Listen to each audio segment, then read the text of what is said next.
إن الحمد لله نحمده ونستعينه ونستغفره ونعوذ بالله من شرور أنفسنا ومن سيئات أعمالنا من يهد الله فلا مضل له ومن يضلل فلا هادي له أشهد أن لا إله إلا الله وحده لا شريك له وأشهد أن سيدنا محمدا عبده ورسوله اللهم صل وسلم على سيدنا محمد وعلى آله وأصحابه ومن تبعهم بإحسان إلى يوم الدين أما بعد عباد الله أوصيكم وإياي بتقوى الله فقد فاز المتقون وقال الله تعالى في كتابه الكريم أعوذ بالله من الشيطان الرجيم يا أيها الذين آمنوا اتقوا الله حق تقاته ولا تموتن إلا وأنتم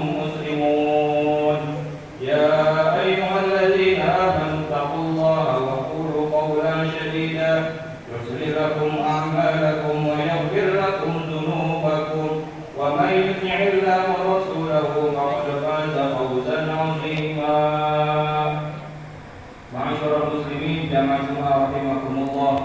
Mengawali khutbah Jumat pada siang hari ini, marilah kita panjatkan puja dan puji syukur atas kehadirat Allah Subhanahu wa taala yang telah memberikan kita berbagai macam kenikmatan, terutama nikmat iman dan nikmat Islam yang merupakan nikmat terbesar yang kita miliki. Lalu salawat dan salam mari kita aturkan bersama kepada junjungan Nabi kita Nabi Muhammad sallallahu alaihi wasallam, juga kepada keluarganya, para sahabatnya, dan semoga melimpah kepada kita semua selaku umatnya. Amin amin ya rabbal alamin.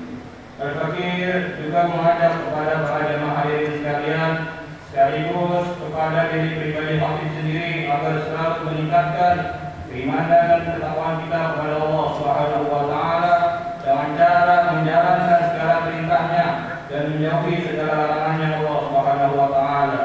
Ma'asyiral muslimin jamaah Jumat rahimakumullah, dalam menapaki hidup di dunia ini tentu kita akan dihadapkan pada berbagai cobaan, mulai dari kesedihan, rasa sakit, kekurangan harta, musibah dan lain sebagainya.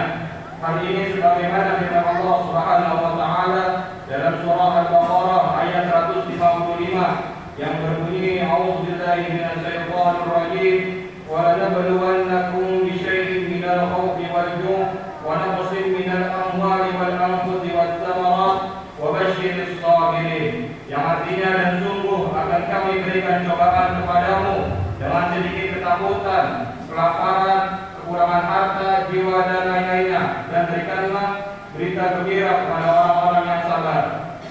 Ujian dan musibah yang Allah berikan kepada kita sebagai seorang muslim hakikatnya adalah cermin kecintaan Allah kepada kita.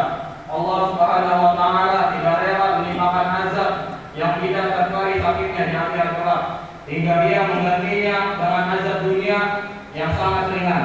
Dalam perspektif seperti ini, musibah berfungsi sebagai penggugur dosa-dosa. Jadi semakin Allah cinta pada seseorang, maka ujian yang diberikan padanya bisa semakin berat, karena ujian tersebut akan semakin menaikkan derajat dan kemuliaannya di hadapan Allah Subhanahu wa taala. Orang yang paling dicintai Allah adalah para nabi dan rasul. Mereka adalah orang yang paling berat menerima ujian semasa hidupnya. Idza habballahu qauman talahum, jika Allah mencintai suatu kaum maka mereka akan diuji. Ma'asyiral muslimin jamaah Jumat rahimakumullah, lalu modal apa yang harus kita miliki agar kita benar-benar menjadi pribadi yang siap dalam menghadapi ujian di kehidupan dunia yang fana ini? Allah Subhanahu wa taala melalui Rasulullah sallallahu alaihi wasallam telah memberikan petunjuk agar kita benar-benar tidak salah langkah dalam menghadapi cobaan di kehidupan dunia ini.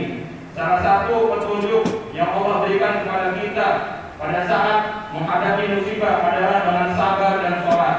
Sabar dan sholat adalah dua hal yang penting, kunci menghadapi berbagai ujian dan untuk menggapai kebahagiaan dunia maupun di akhirat. Allah Subhanahu wa taala berfirman dalam surah Al-Baqarah ayat 153, ya ayyuhalladzina amanu ista'inu bis sabri was shalah Innallaha ma'as sabirin. Hai orang-orang yang beriman, jadikanlah sabar dan sholat sebagai penolongmu.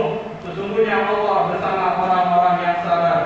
Sehingga pada saat kita menghadapi musibah, yang harus kita lakukan adalah memohon pertolongan kepada Allah Subhanahu wa taala dengan sabar dan sholat.